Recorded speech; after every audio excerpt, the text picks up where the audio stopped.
Is this good now? Okay. Okay. Excellent. So please, yeah, Aarti, you can start, please.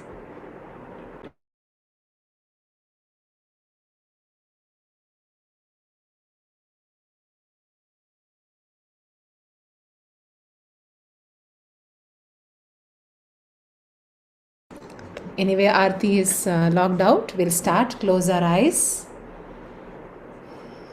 Allow yourself to settle down. So many thoughts are coming and going. Just smile and let the thoughts come and go. And you are sitting straight as a tree, as a tall tree, your spine upright, having a lovely smile, thinking of the divine. Your entire now, your object of your awareness is the divine's face.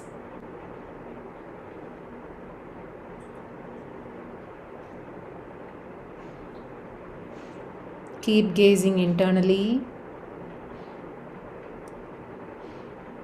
either the feet of the Lord or the face, the beautiful features of your Ishta Devata,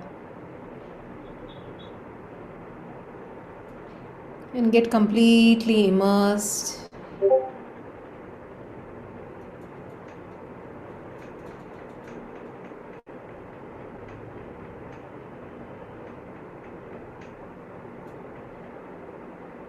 Feel that radiance coming from the Devata, from the Lord, bathing you completely with abundant positive energy.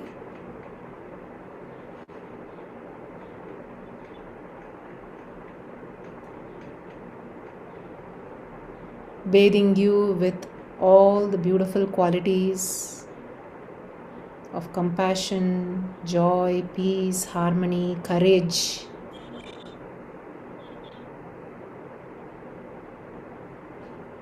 Joining the palms together.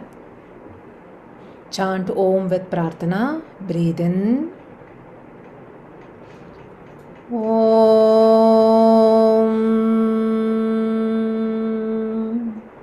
Sahana Bhavatu. Sahanau Bhunaktu. Sahaviryam Karavavahai. Tejasvinavaditamastu mavid Vishavahai. Om Shanti Shanti Shanti. Harihi Om Shri Gurubhyo Namaha. Harihi Om. Om Namo Bhagavate Vasudevaya. Om Namo Bhagavate Vasudevaya. Om Namo Bhagavate Vasudevaya. Janmadhyasya yatonvayaditaratah chartheshvabhignyam swarat tene brahma hridaya adikavaye muhyanti yat surayah tejo varimrutam yatha vinimayah yatra trisargo mrisha धाम्ना स्वेन सदा निरस्तकुहकं सत्यं परं धीमहि सच्चिदानन्दरूपाय विश्वोत्पत्त्यादिहेतवे तापत्रयविनाशाय श्रीकृष्णाय वयं नमः। नारायणं नमस्कृत्य नरं चैव नरोत्तमं देवीं सरस्वतीं व्यासं ततो जयमुदीरयेत्।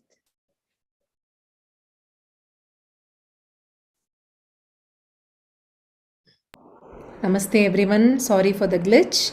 Let me share the screen.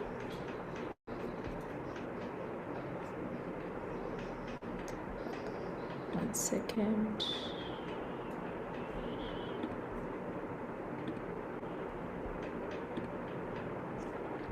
Is the book seen now? Can somebody give me a thumbs up, Bala? Yeah, great. Okay. So, one second. Where are we? Oh, here. Okay. Yeah, so we finished. Do not think they will be helpless because you're not there to take care of them. So, nothing else is able either to protect it or destroy it. So, Aarti would like to continue? Yudhishtira, it starts. Or Bala, you can start, no? Okay. Hari Om, all of you. Yes. So we are here where Narada has come. Rishi Narada has come to, Yudhishthira is actually shocked to know that Dhitarashtra, Vidura, and Gandhari, they have left. Sanjaya is also disturbed. Yudhishthira is lamenting. So sage Narada, we also saw, anytime when there is this disturbance, that voice within, it is shown as sage Narada in our Puranas. So we shall continue. Narada is advising Yudhishthira. Yudhishthira, listen to me carefully. The Lord has taken a name and a form and has been born on this earth to destroy evil. His work is ended. You will remain on this earth only as long as he does. As for your uncles, Dhritarashtra has now reached the ashramas of the rishis. The river Ganga, when she descended to the earth, divided herself into 7 streams, and that spot is called Sapta Srotas. On the banks of that holy lake, your uncle is now spending his time preparing himself for the life to come. 5 days from today, he will find release from this human bondage. His body, as well as that of his queen Gandhari, will be burnt to ashes in the ashrama. You'll have to scroll down. Having witnessed this, your uncle Vidura will travel towards the Tirthas once again, and when he reaches Badrikashrama, he will also shed his body. Remember all that I have said, and abandon this grief. Narada then took leave of the Pandavas, and Yudhishthira consoled himself with the words of wisdom spoken by Narada.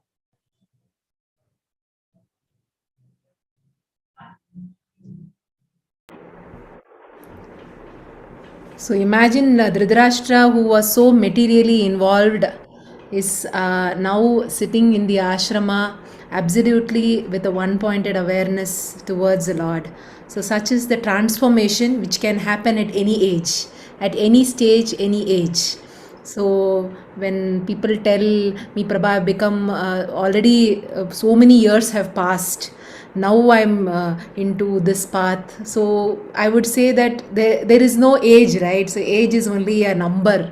For us, I think like Aarti was saying, that the prarabdha was there to kind of finish off some vasanas, finish off some things in this janma, in this life, and then there is something which has again pulled us to this Bhagavatam here to read. So Dhritarashtra also, he had a wonderful brother who kind of took him along, just like holding hands and took him along. So we also have lots of people like that. So I think it's important to just open our eyes and be very grateful to so many people around who take us along. Not only our parents, we only think our parents, but there are so many people who most of the time show us something. Hey, look there. So who are those people? We might have to kind of think about, like, look at this Dhritarashtra. He was there in the ashram and he was burnt in the fire, they say. It's not like somebody lit the fire. So we should not think like a filmy way that somebody has lit the fire and he got burnt. And Gandhari, also did, that the sati also was done by Gandhari. She also went into herself also, she sacrificed herself into the fire. So anything you like to say, both of you, or anyone also? Yoga Agni, no? They say Yoga Agni. Yoga Agni. Yeah, right. So it just reminds me, everything Bhagwan is taking care. There is this, what do you say, you call it redemption or whatever, mukti, or Bhagwan is the boat. And according to wherever we are, he is giving us lessons every moment, and he is taking us through the path. I think if that Shraddha is there in us, that is more than enough.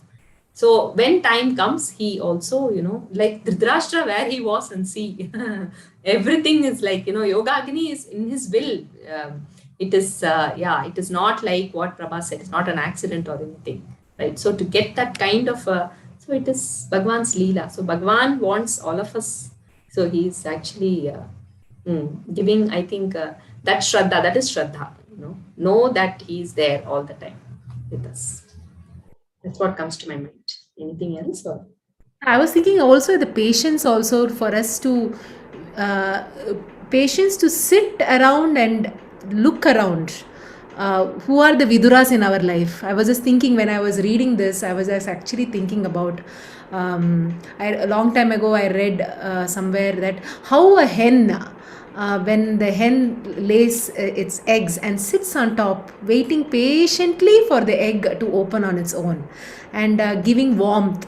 There are so many people who are there, so many situations around us, but what happens is because of our own conditionings, we only look at the faults of the people. We look at the black dot of the people rather than the whole thing. I see sometimes, no, we have rice, we look only at the insect in the rice. When we eat also, we continuously look at, ayo, there is a stone, ayo, there is an insect. But we lose that gratitude that how many viduras are there in our life and how much of patience this hen was there. It didn't peck saying that, oh, why are they not hatching? So I think recently in some discussion we were talking about it, I think, right, Bala, in one of the workshop where somebody was saying that that patience is needed. So do I have that stability and the patience and then look around and see how many viduras are there, how many, whether that's an interesting exercise we do, no? I think all of us can do.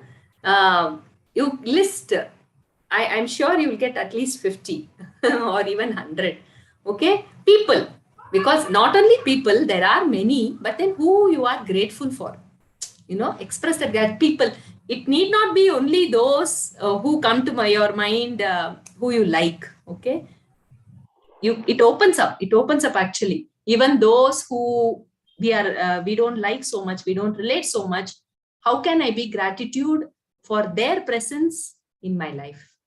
Okay, it's Bhagwan's Leela. Everyone is brought to my life to teach me a lesson, to take me. He's taking me. I'm walking with him, each one of us, so that we can all do. Yeah. I think you want to add. So yeah, that was so in a way, everybody is a vidura for us.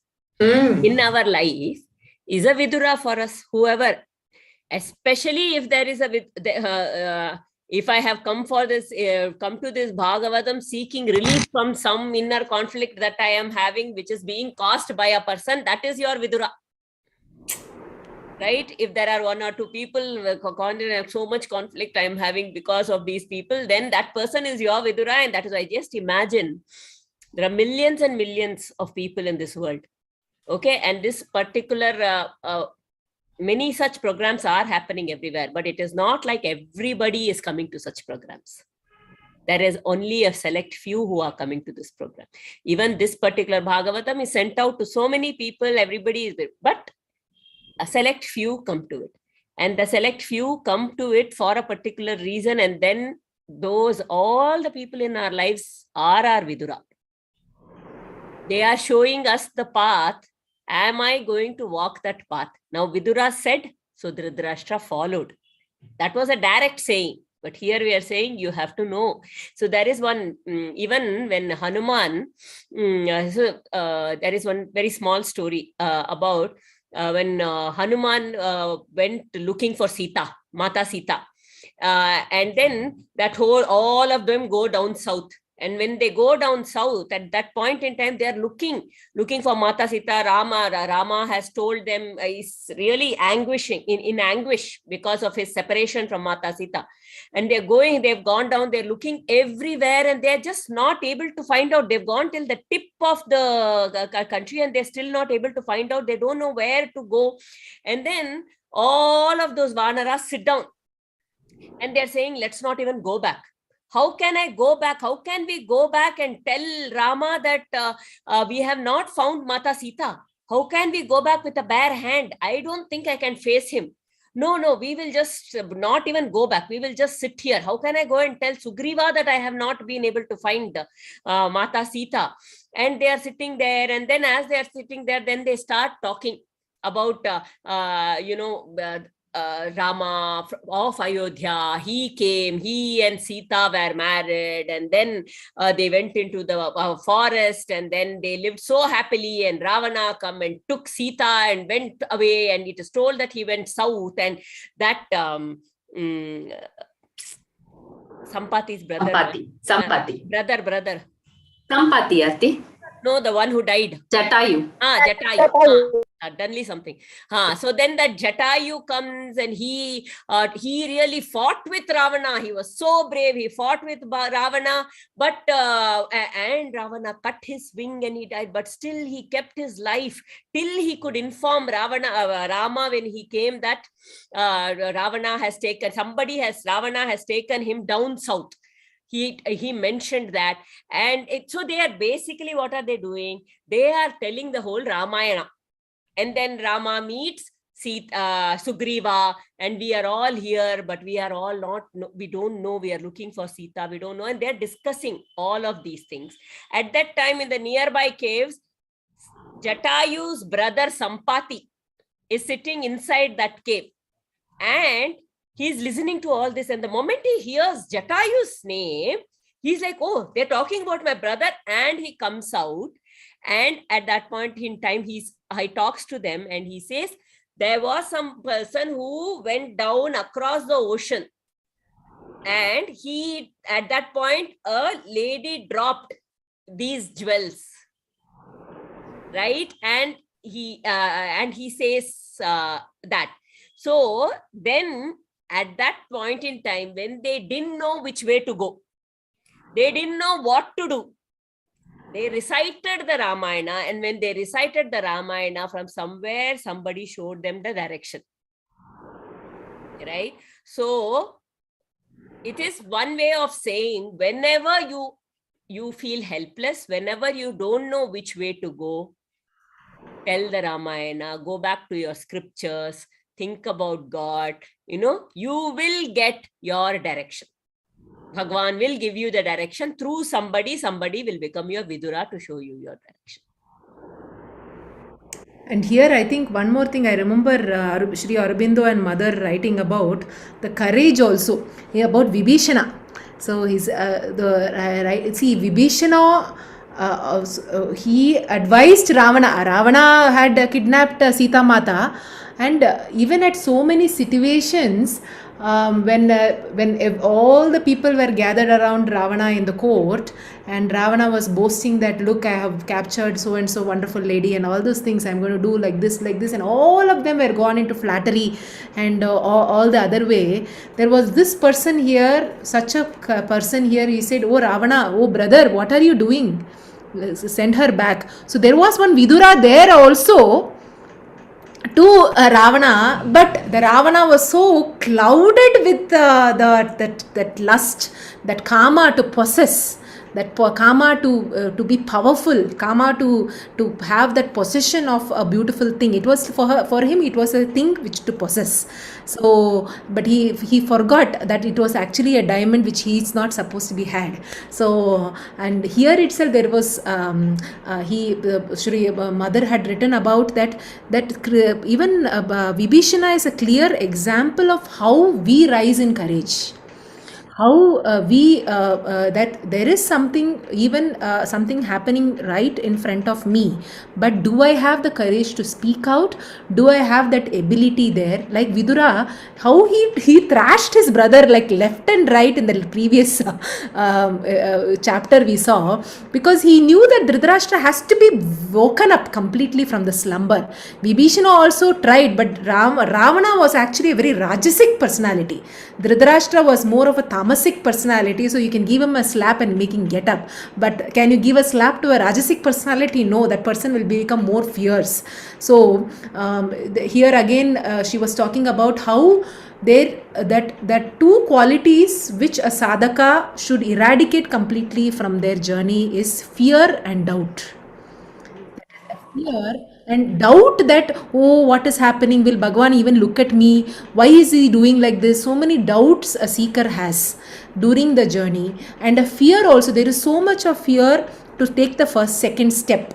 So that's what she wrote so beautifully. I was just reading a few days ago, that is, she says, when you are thinking that you are there is a temple there, and somebody is telling you go to the temple, and but the temple is situated in a thick forest, and first doubt comes, or what if wild animals will come, what is a fear, there is a fear angle comes, what if some dacoit comes, another fear comes, or you are wearing so expensive clothes, what if something happens, what if it gets torn? So we start becoming mindful about our material items which might get this thing. There are so many stones, will I hurt myself, another this thing. So there is so much of fear and doubt before even exploring.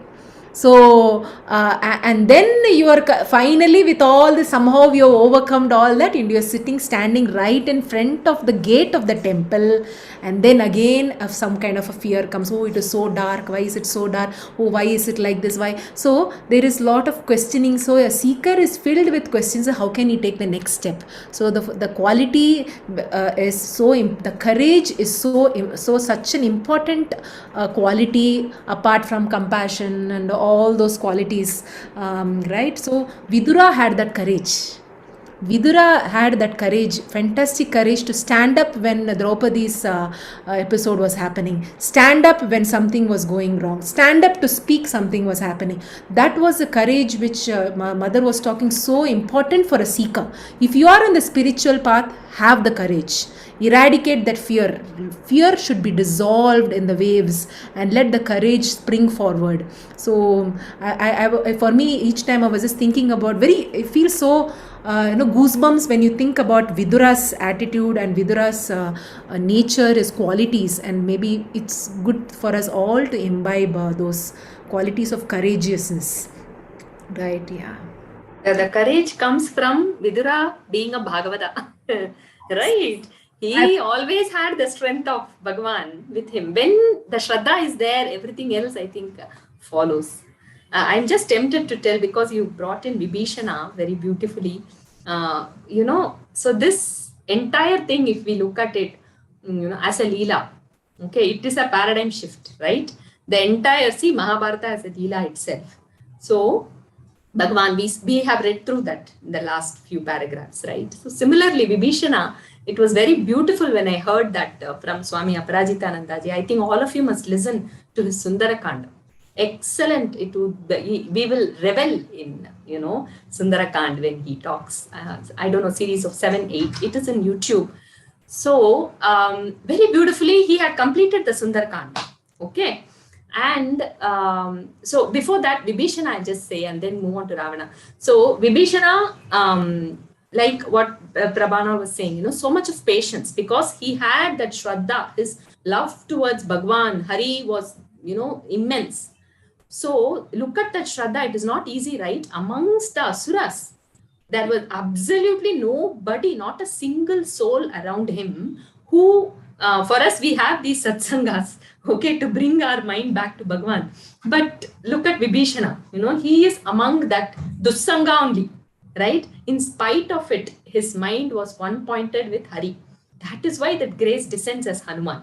right? He, when Hanuman comes there and Vibhishana, when Hanuman hears the Harinama, he says, wow, someone is chanting Rama here. Then he goes there, and that is when it is said that Hanuman also advises Vibhishana. It's not enough if you just say Rama Rama, you have to act like a Bhakta also.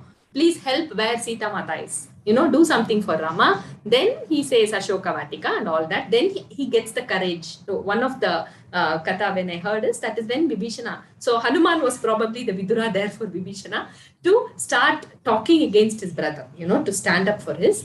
That was one thing. And looking at the Leela, just this one thing, and then maybe we can move on. It's very beautiful, okay? So if we look at the entire thing as Bhagavan's Leela, Ramayana, yes, we all know the big picture, right? The Jaya and Vijaya are born as Ravana and Kumbhakarna, the Vaikunta god keepers, right? Gatekeepers. Yeah, they Jaya and Vijaya. They were born as Hiranyakashipu, Hiranyaksha, and then Ravana and Kumbhakarna. So it is said the fear that Ravana has, right? Well, slowly, actually speaking, once the Lanka Dahana, once that happens itself, the fear is there in Ravana now. Okay, he there is some fear which came in his mind, and he kind of realizes that, it is definitely Hari. Rama is Hari. Okay, he also gets in his mind. He knows. So it is said that Bhagavan's Leela has put him in that Maya that he does not heed to anybody's advice.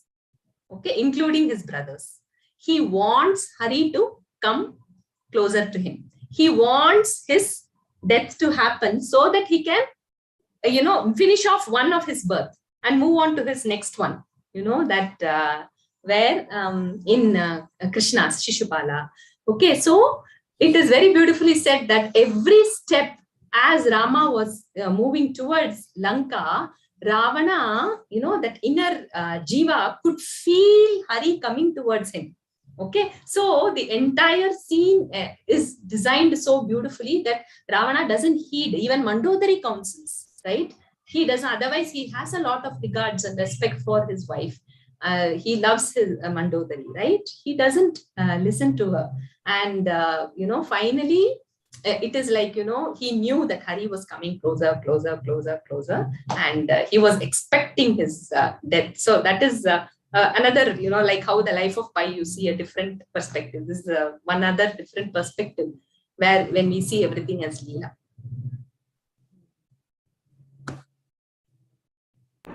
Very beautiful, Bala. Very, very nice. And here I was just thinking here, the river Ganga, when she descended to the earth, divided herself into 7 streams. And on that bank of that holy lake, your uncle is spending time preparing himself for the life to come.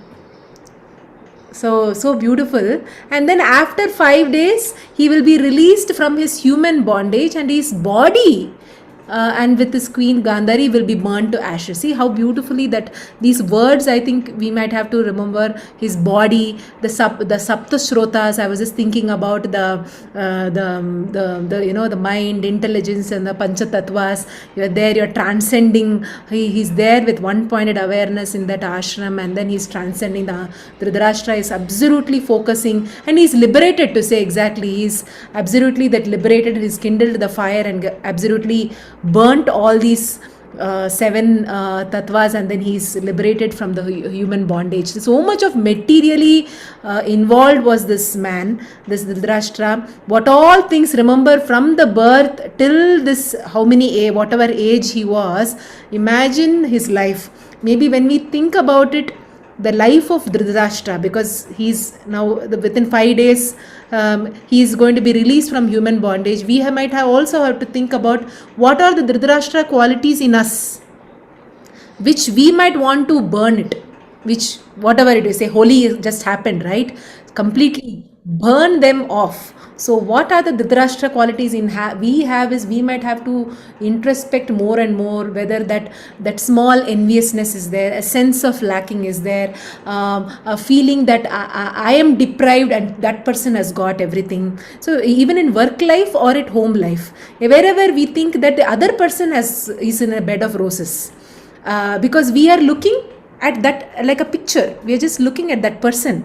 If you're wearing the white and this thing, I'm looking like that. Oh, she has always beautiful dresses, right? So we are just looking as face value at everyone. The Dhritarashtra also was always into thinking that the other person only has been in a bed of roses. I am already always been deprived in my life. He had 100 sons. He had what a wonderful Shiva Bhakta as a wife, Gandhari, what a strong personality as his wife. He had Hastinapura to rule for so many years. He had Bhishmacharya standing next to him like a solid rock pillar, protecting the kingdom from everywhere, expanding his empire. Okay, and he also had the strength of 10,000 elephants. That was the strength he had, that physical strength, that bala was there, right? And think of all that he had, but he was blind.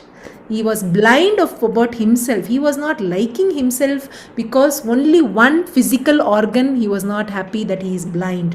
Because of his blindness, he thought everyone are taking advantage of me. So many times we also think, right? So many I am Prabha, I am so innocent, that's why they are taking advantage of me. I should not be innocent at all. So many, somewhere that the Dhritarashtra's nature is there within us. We think that we have been taken advantage of. That maybe that is a lesson there. Some Vidura is telling us some lesson there. Come on, look at everyone at that different attitude and a different window. The problem is we always peep out through one window. We don't open the other window in the house. So once in a while, sit back and open the other window. It will really give a fresh look. Sometimes they say, no, every day sambar the same way. Little bit, one day sambar you put little different tadka, the sambar tastes awesome. So that is where itself we can think like somewhere differently. We look at that same person whom you think you are not, that person has taken advantage. You look at that person in a different way. My God, look at so differently. If the Dhritarashtra had looked at all the situations in a different manner, look at how he would have felt a sense of abundance instead of a sense of lacking. How many times Krishna only told him? Even then he was so blind, right? But maybe this was the way he had to be liberated from human bondage at this age. Vidura coming, taking him to the forest. And I think Narada was going on telling the same thing to Yudhishtira. You don't need to go there now again. Don't keep going there. I was seeing the verses, detailed verses in Bhagavatam. He is specifically telling Yudhishtira, I don't want you to go. Don't go and bring him again. He is already left his attachments. This is not the time to again bring him back.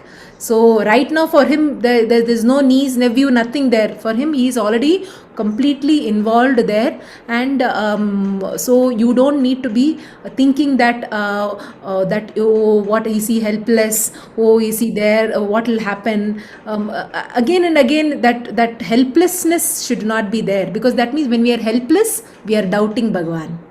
Again and again we are coming back to that. Are we doubting Bhagavan when we think that, oh, without me will that person be helpless? Without me will that thing run? Because I remember Raghuramji, whenever he talks about Karma Yoga, he talks that only. Never think that things are running in this house or running in an organization or running anywhere because of you. Things can run without you also. That is Karma Yoga. That is, you are there, beautifully being there, enjoying, being in the state, doing, and then you leave. Even if you leave, you should not think, what will happen, will this shatter into pieces? No, it will still rise. So again and again, there's so many lessons here. I'm sorry, I've been speaking for a long time. No, it's beautiful. Raghuramji, you said, I just want to add that. So he usually says, we all are like the drop in the river which flows. So without a drop also, the river can flow. The river flows. Yet, the drops make the river. So we need both. So only then, we feel part. He always insists, whenever I say, it's okay. No. We all together make the river. But, without that drop also it flows. So that is a beautiful way he concludes always. Yeah. We'd like to go now. There just one more point, if you can go back. So here, what you said about he's now spending his time preparing for the life to come. He is in Vanaprastha, right? He is in Vanaprastha. What is the kind of preparation he will be doing for the life to come? That is also clear. He is not getting mukti because of the ways he has been living. But right now, his time is to sublime his vasana, sublime the samskaras that he has, and be pointed towards the greater reality, because for the life to come, what is really actually falling is only his body. Nothing else. Just to bring that clarity for us, actually. It's what we associate ourselves with, right? I mean, if we think I am the body, they say it's that wave, right? So when you have to prepare yourself for the life to come, it is, first of all, I need to be ready to face death. And then it is like that wave. If that wave thinks, oh my God, I'm going to hit the shore, and I'm going to die when I hit the shore, I'm going to die when I hit the shore, that is, but actually once it hits the shore, it comes back into the ocean, the wave. But in that whole process, I have so much fear. But if I know that I'm going to come back into the ocean anyway, again, then it is just the body that is dropping. And that is the preparation to face that and know how I should be in my next life. That fear, no, the fear factor makes us stop looking at life in a very beautiful way, because that fear constriction, it process constriction, and love expansion. So that to overcome the fear is mainly to be at the feet of the Lord, absolutely surrender. The surrendering absolutely removes us from that fear. That is what I have seen. That I remember 2 months ago when we were thinking of doing scuba diving. There was so much of fear, thinking. I thought my thoughts were running. What if a shark comes? What if this happens? What if I can't breathe? What if this thing comes out? What if my oxygen, my cylinder does not work? See, I then suddenly so many thoughts, and I could find that fear was constricting my heart. I could really feel that constriction, so much of constriction. And the teacher was going on saying, breathe. And suddenly he reminded, madam, you are a yoga teacher, no, madam. Then suddenly I remembered. It was a wake up call. And actually, that time I understood. Yeah, let me just step back. What are the fears? What is my illusion? What am I weaving here, which is bringing about so much of fear? So the fear is there, but there are so many thoughts which are tagging along. What if? What if? What if? There is all only what if. But there is nothing happening, but it's all only what ifs. So it just struck me so like just suddenly like a slap on the face, that yeah, so much of fear, it is actually making me feel breathless when I'm going inside the water. He was telling, breathe, let go, madam. And then I remembered that, yeah, actually, why don't I just explore as if I'm exploring all the manifestation of Bhagavan? Actually, I was remembering Bhagavatam at that time, and was in Chinmudra the entire ship journey. And I was just thinking, I'm going to explore. So slowly I could feel that release, that what ifs disappeared. And the moment you hit the water, you are just observing the beautiful creations of Bhagavan. So that is the time I was thinking that how fear brings about such a huge constriction. And then physically Adi comes, so much of physical constriction, joint tightness, headache, migraines. So people have tight jaws. So many constrictions happen. But the moment that fear factor goes, then it's so beautiful. The Dhitarashtra also had so much of fear. The sense of lacking brings about fear. The sense of lackingness in me. Fear that what if Pandavas may become the king, then what if my son is not taken care? My son is not has to be the king. So many. What if somebody take advantage of me? I find that Dhitarashtra's character only needs to be very nicely introspected for all of us, because there might be one Dhitarashtra quality in all of us. Somebody has written something in chat. Yeah. When do we know what is the right time to let go? When I am not needed anymore for a particular thing. when a baby is there and I have to feed the baby my milk, right? And when that baby grows up to a certain age and now has some teeth, and that child baby is now, say, biting me, and it's not easy anymore, maybe it is time to let go. Okay. And then when the child again is able to do certain things, initially you're carrying the baby, then the baby is able to walk. So then you don't carry the baby still, then you let go. Okay. So like that, as the child grows, you let go. You let go. What you let go is your need. What you think, the thought that you are needed there. Ah. I am needed there. That thought. If you are watching, you're observing, if you are needed, you go and you help. Where it is needed, you go and help. But when you are overdoing your need, when you are overdoing your need, then then there will be conflict. When you are overdoing your part beyond your time, then it means there might be some conflict or whatever. At that time, it is when the others can do that on their own. That is the time for us to retreat. And also, yeah, like what Aarti said, I think let go always need not mean letting go the actions at action level. It need not be letting go at the action level. I might be doing, but letting go at the mind level. Mind level. Many times, that is how it is. Letting go, it depends. One we don't have to wait till there. We can let go earlier. But that which will make us let go, the symptom is pain.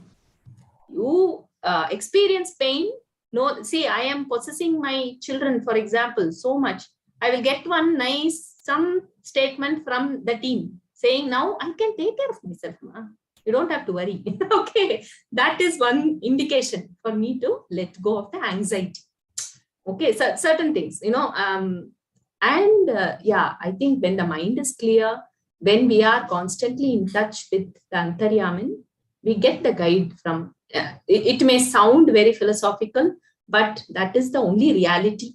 In my experience, the inner self only guides us. I don't see, he comes as different things, but for me to see even that as my guide, I have to be in touch with that Antaryaman. I think that is the only guide.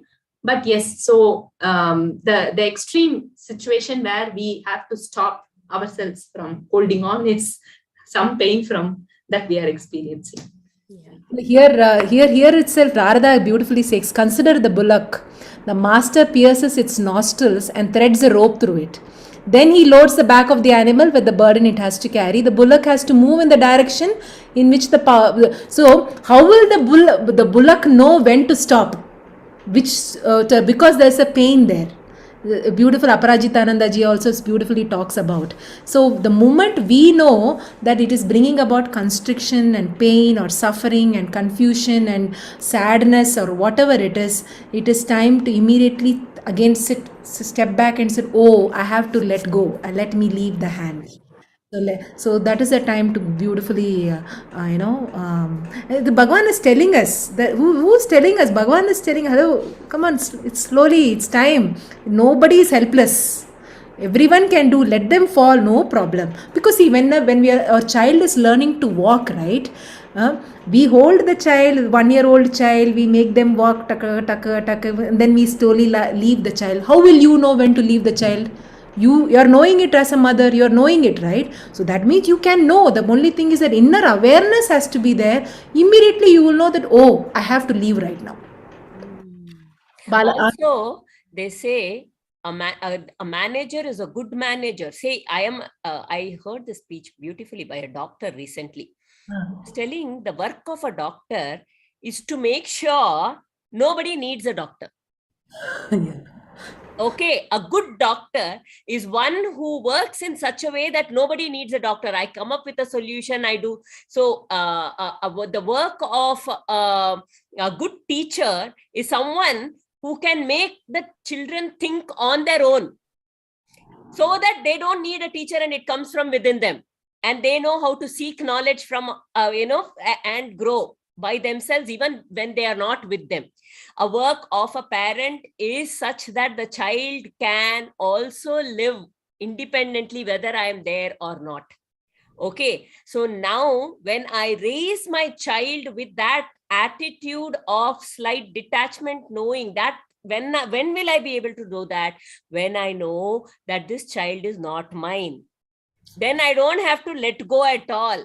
This child has come through me. This child is a child of the universe who has come through me. I am raising this child as long, and I am there to support where it is needed. And when they can go walk on their own, I will watch, observe, and then just go. So when I do that, when there is, it's easy, very easy. That letting go is just like leaving the hand.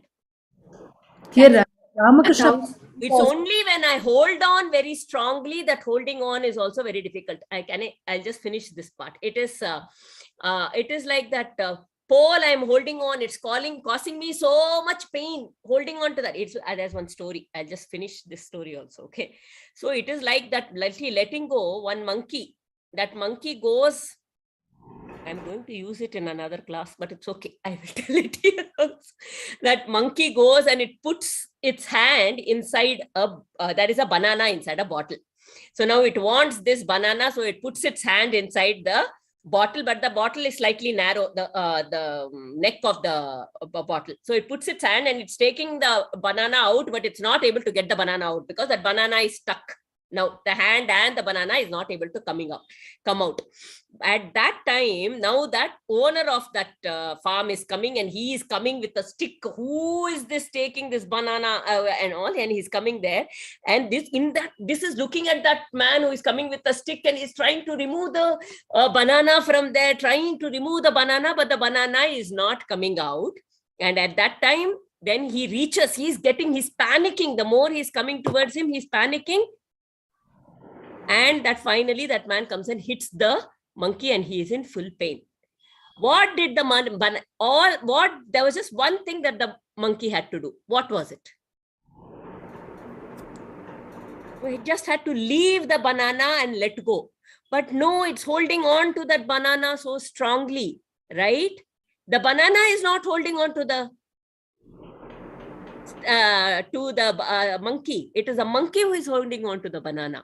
So who should? And we say banana is not coming out. I am not capable of bringing it out. Doing what I wanted to do. The banana is not letting go. But in fact, I am not letting go of it. I'm holding on to it strongly. It may not be holding on to it outside. I am still within. If I am holding on, it's still there.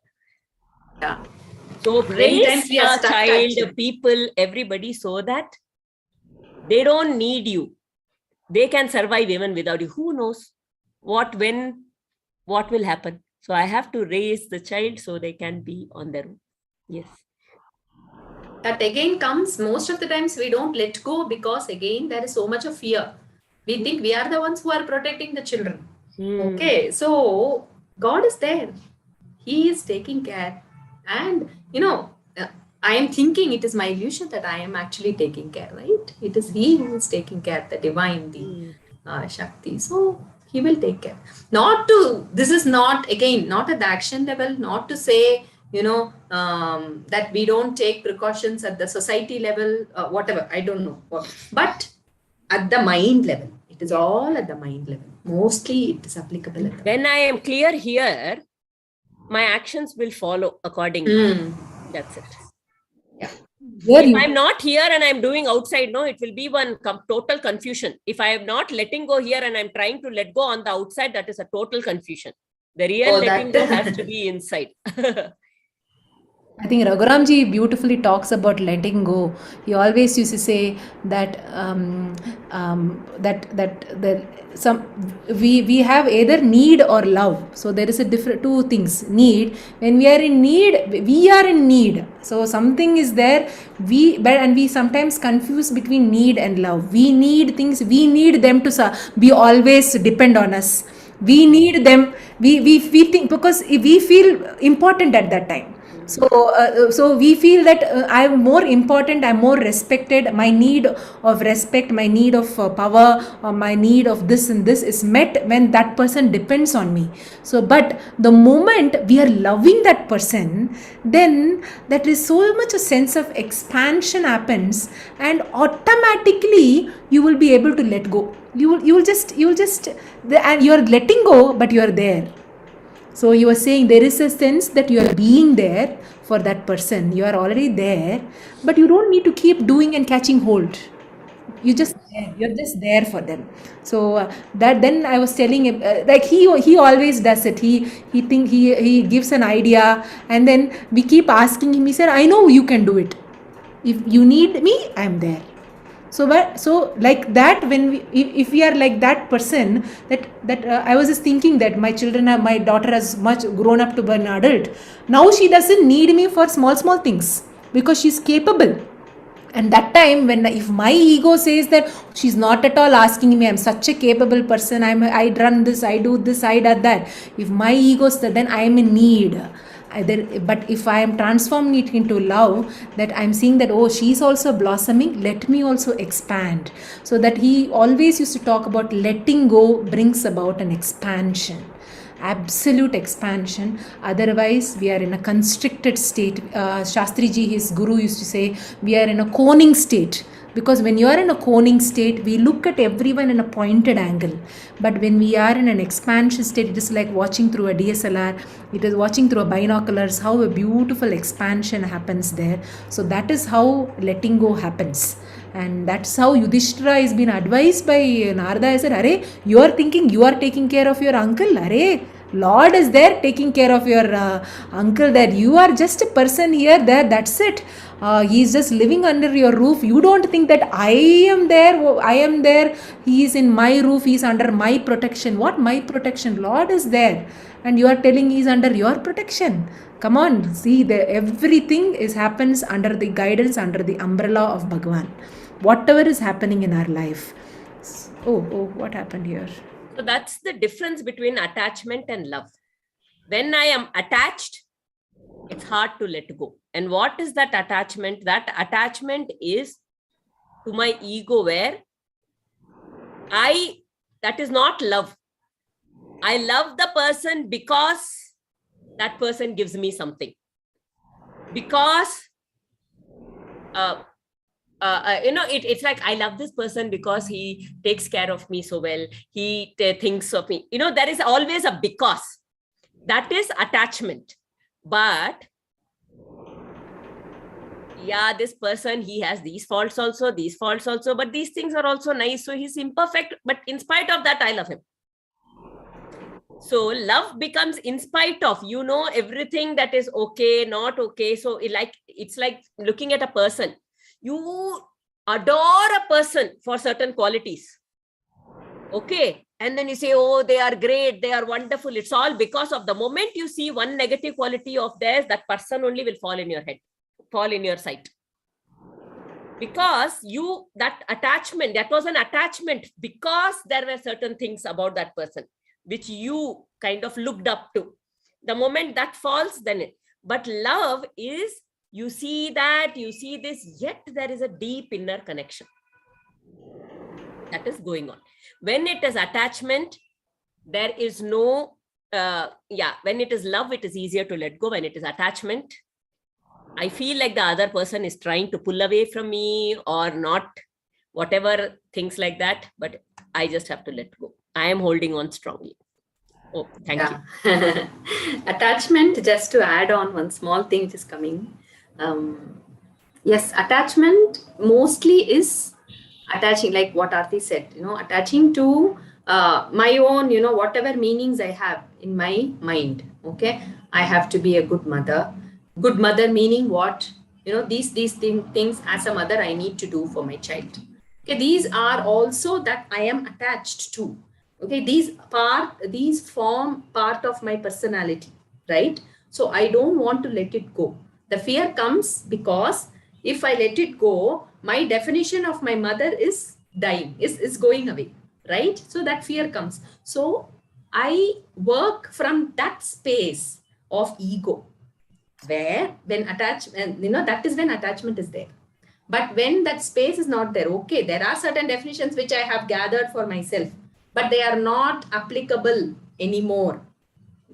They are not applicable in this scenario. Flexibility, I think sometime before we talked about that. Flexibility, when that flexibility comes up, automatically there is an expansion. Then we don't work from that ego space, because once we watch it, once I say, okay, this thought of mine is what is creating this attachment or whatever, then I am watching it, right? Then it's not ego anymore. It is not part of me anymore. It is already, I'm witnessing it. So when that is not there, then there is an expansion. Then I'm able to, work from the space of compassion. That is when the other person becomes important. I will be able to understand from where the other person is coming. Otherwise, I am just caught up with, my own definitions, my own, and that is attachment. One way of looking at it. I have thought this, my child is not at all listening to me. Okay. Yeah. So many things, as parents, we get a lot of, I think parenting is, one thing Raksha has written. I did not get it, Raksha. Do you like to? Markata is the Bhagavan. Bhagavan is holding you. Oh, like the cat, huh? Instead of the... Oh, okay. Yeah, correct. From the monkey baby to the baby cat. Know that the monkey is holding on to the baby, right? So the baby is so carefree because it knows that the mother is holding on to it. So like that, Bhagavan is holding us. No, Raksha? Yes, yeah. Raksha. Are you able to hear me? Are you able to hear me? Yeah. Actually, there's this thing called Markata Marjala Nyaya. Marjala is cat and Markata means monkey. So in case of monkey, what it does is like the baby holds the monkey's child, it holds on to its mother tightly, firmly, so that it has a fear of falling down. So it holds and grabs onto its mother tightly, so that it should not fall down. But in case of the cat, what it does is the mother cat holds on to its baby. The baby does not hold on to the mother holds on to the baby. So they say that we should be like this Marjala, wherein Marjala here is the Bhagwan. Marjala, the mother. Mother means Bhagwan. Bhagwan should hold us. And we should not be like, we constantly tell, okay, we have that fear, so we should hold on to something, we should hold on. But if we just let off that fear, as you told, and let off that attachment, Bhagwan himself will take care of us. Like as in the case of the cat. The mother cat itself will hold on to its baby firmly. Like the mother cat is holding on to the baby, Bhagwan is holding on to us. Yeah. We should just let go. And we need not worry about anything else. That's what I said. And it is so beautiful, no? The cats, they hold on to the neck, okay, of the baby. Baby is least bothered. Okay, even a little tight, it can kill the baby. Baby is not bothered. I think that is how we need to. The fear goes off, no? See, the fear and doubt is not there with the child. Yeah. There. So that is where we also need to, every situation here, there need not be a fear. There need not be a doubt. Yudhishtira had that doubt. Or a fear what will happen to the uncle. A doubt that what will happen. Or you fear that, oh, he is helpless. So there is always a fear. And here Narada says, abandon this grief. The problem is, it's like a lighter note that it's like an email with an attachment. So the attachment, so many attachments are there. Email is us, but we are attaching so many things along. It's time to leave that attachment there and abandon this grief. So maybe this week we can all munch upon, because this is the end of the first canto. First canto, 13th chapter over. This is a beautiful ending. We've beautifully finished the first canto here, and maybe we could all think about what all things are bringing me grief. What all dhitarashtra qualities are bonding me. So what am I feeling bonded? So what are the things where I think I am in a puddle? So and can I rise to courage? What is the courageous thing? How can I be in courage? How can I completely surrender, thinking that everything is a leela of Bhagwan? So Raghuramji also was saying that instead of saying Maya of Bhagwan, you could say Leela of Bhagwan. So when you say Leela of Bhagwan, it brings so beautifully, right? So that everything, every beautiful thing, every person there around is also something is there. He's created there for some purpose. So, and sometimes we are born in this world for some purpose. How am I living in this world? Am I living in the world like a Dhitarashtra, or would I want to be not Dhitarashtra, but I want to be living like the Pandavas who are absolutely surrendered to the Bhagwan? How Arjuna and everyone are so beautiful. In the end, I just thought, story again Ramakrishna Paramahamsa talks about the story. I think I would have heard from Raghuramji only 100%. A man gets a gem, gets a diamond, okay, and then he tells his servant, go to a cloth dealer and try to sell, but don't sell it completely, asking how much he will give. So this guy, this servant went to the cloth dealer. The cloth fellow looked at the gem. He said, I will give you exchange. I will give you this many amount of cloth. That's it. And so this the servant came back to the master and said, this is what he says. Tell him he need to give me 1,000 rupees. Okay. This guy goes to the cloth dealer and said, cloth dealer, what, are you mad or what? I am giving 1,000 rupees for this stone. No chance. So now he said, okay, go to another merchant. Okay, now he goes to another merchant. So the another merchant, vegetable merchant, yeah. So vegetable merchant, that guy says, I will give kilos and kilos of this much vegetables to you. So then this guy says, no, you give me in cash 10,000 rupees. What, are you mad or what? I'll give this much, not one single rupee for the stone, he said. Okay, no, the stone is diamond. I know, it's just shining. Why will I care for it? I will give you this much vegetables, that's all. Now again the master says, now you send him to a goldsmith. So the goldsmith looks at immediately, he said, I will give you 1,000 rupees. Okay, so Ramakrishna ji says here that there is diamond within us, but sometimes we don't recognize. We start looking at everything, we start putting value everything, but that it's like cloth dealer, it's like the vegetable dealer who didn't realize the value of the diamond, but a goldsmith realized the value of the diamond. So who are we? Are we a cloth merchant? Are we a vegetable merchant? Or are we a goldsmith who realizes the value of diamond, value of the gold? We have that. We are, everyone are gold pieces, you should say. Let us value everyone among every situation, and let us value us also, value the inner Bhagwan himself itself. So that is beautifully Ramakrishna Paramahamsa talks. So it's so fantastic. I'd like to add anything.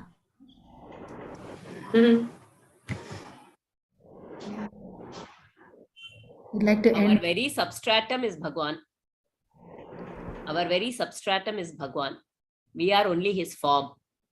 All we are is his nama rupa. We are different because of our vasanas. Otherwise, our very substratum is Bhagwan. So, if you take a gold jewelry and I see it, I will see. If I see a gold necklace, I will see the necklace. But if you take it to a goldsmith, he will see only the gold. What do you see within yourself? And what do you see within the other? While I am being led by Bhagwan, the other is also being led by Bhagwan. Everybody, everything is happening because of Bhagwan. When I know that, it is easier to let go.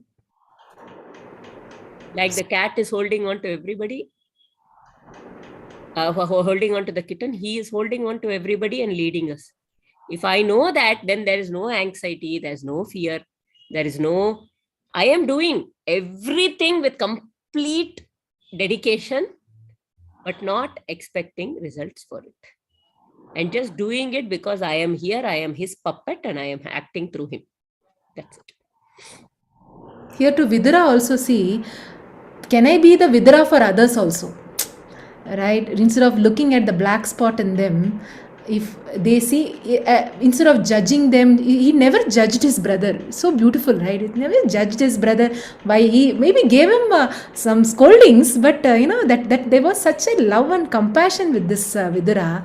And after he was released from his human bondage, see how Vidura, they say, it was the last paragraph, they say, Vidura, being affected with delight and grief, then left that place towards a sacred pilgrimage. The delight and grief. So there is a delight that my brother has been, released, liberated and all that, and there is a slight grief because after all is my brother. But just beautiful. Can I also be a vidura for others, and can I also look for vidura? There are so many viduras. Can I open my eyes and see? So shall we close the session? Aarti would like to close.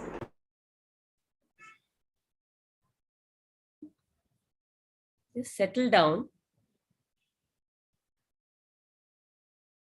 Remember that we are all that gold and not the ornament outside at the base. Bhagavan is within us. He's watching everything. It's just that I have to turn to him and look at him. I am caught in the outer world. And when I'm caught in the outer world, it's full of attachment. But when I turn to him, first to know that he is there within me, and then I turn to him, then I know he is there with me at all points in time, and there's no anxiety. There's no fear. And there's no attachment.